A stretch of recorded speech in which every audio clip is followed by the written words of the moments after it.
right, we see the outgoing President Barack Obama just saying that sometimes, you know, you win elections, sometimes you win them.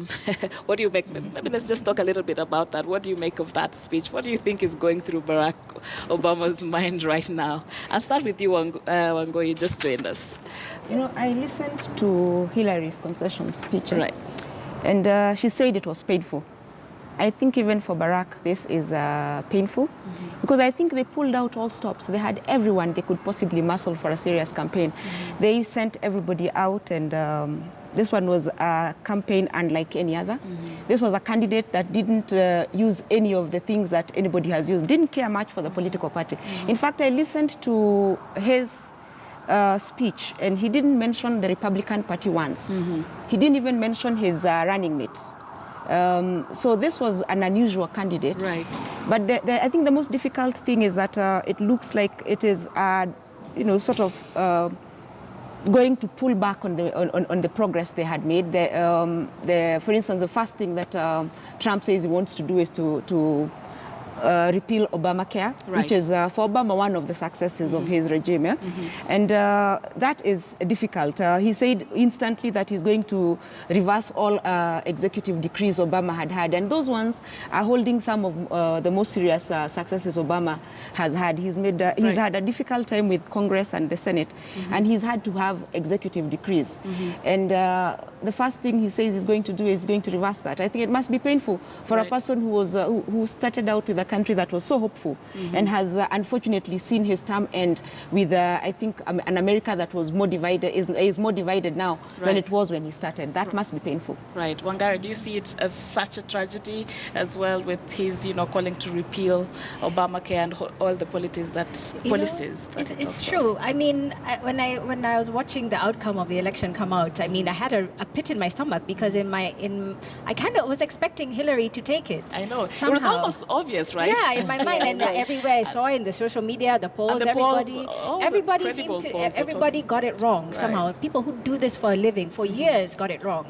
So that's really, really a big thing. And for Obama's legacy, you know, maybe if President-elect Trump repeals most of the things like Obamacare, etc., Obama's legacy is in jeopardy. So that's a big one. But after such an acrimonious electoral period, my goodness, everywhere you turn, it was about calling each other names, etc., etc. Now they have to really come into reconciliation. The candidates have to accept the outcome. Clinton has conceded, and I'm glad that she has, because at some point it was like she wasn't going to say anything. I think she had to regroup.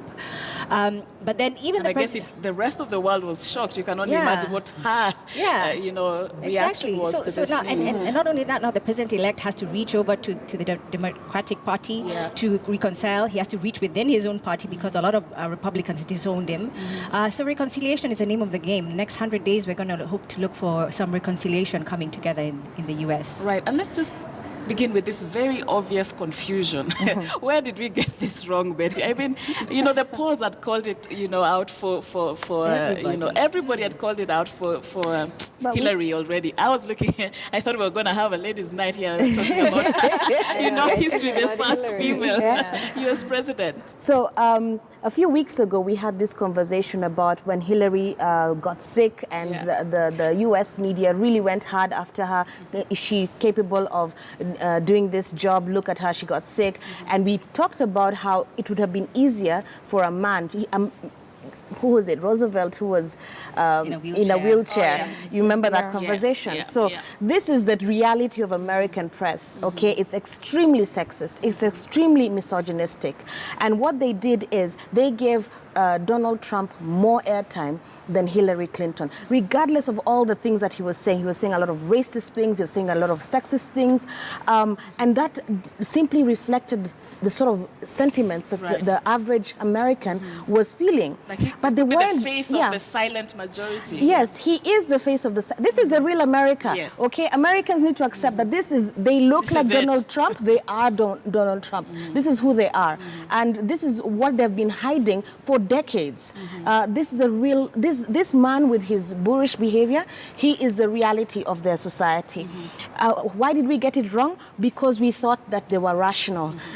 I'm sorry, we did. We like did. Brexit. Yeah, we thought that they were rational. We thought they would come to a rational conclusion. But just like Brexit, a nationalist movement has been going on around the world, especially in the Western countries, and it's fascism that has come back home to roost. All That's right, basically and it. just to hold that thought, because I want us to discuss that in depth when we come back. This movement that we see, around the world, what is this really all about? And then also to talk about what a Trump presidency means to the world. So let's just take that short break now. Don't go too far. You're watching News Sources Ladies Night Edition. And just a quick reminder of our question tonight. We are asking you, what do you think the Trump presidency means to the world? Keep engaging us on Twitter at KTN News, at Sharon_Momanyi. We shall be sampling your views during this bulletin. Let's go for that short break.